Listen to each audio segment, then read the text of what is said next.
Hello ladies and gentlemen, my name is Troy Allen Goliath. Welcome to Trigger Time TV.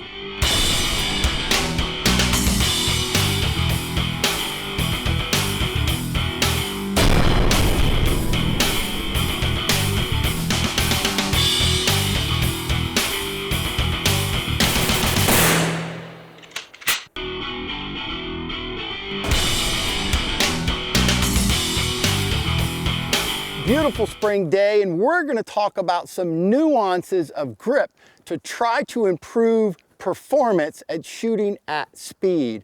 Now I've got Troy here is going to help me out and demonstrate a little bit, and we're going to see if we can tweak his technique just a little bit.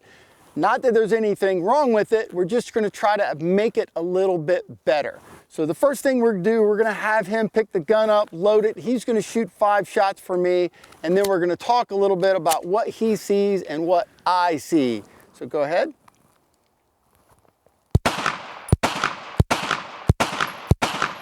Okay, go ahead and unload that.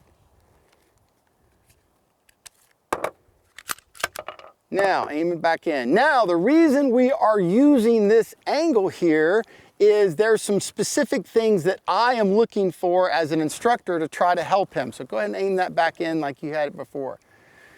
Now, there's not anything specifically wrong with his technique right here, but what we see, if I come in with my hand, I can see that there's a gap on the back corner of the slide or the frame of the gun.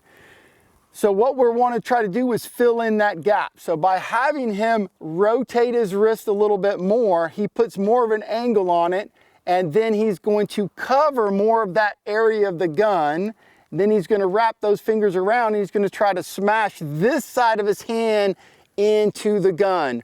I want him to get on the corner of the gun, not just the flat of the gun, and that's going to give him a lot more control. Now, one of the issues that we have here is because he shot quite a bit, his subconscious says, this is not right. This does not feel correct to me. So what we're going to do is we're going to give him a little visual cue. We're going to go in here and we're going to draw him a line. So now he has a reference on his hand of where it should be. And that way, as we practice and train today, he knows he can go back and fix that technique a little bit.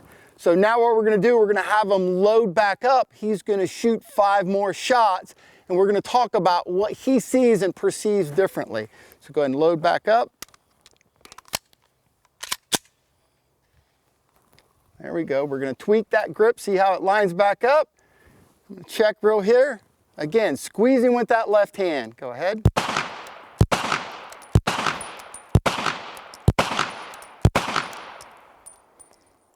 And unload.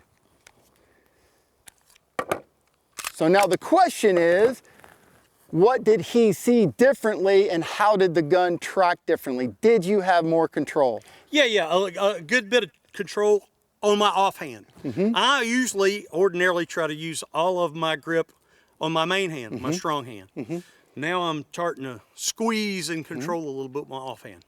So this very important for trigger control and of keeping the alignment of the gun is if you've got 2 hands on the gun, you should be mentally focusing on putting more pressure on the gun with the support hand than the strong hand.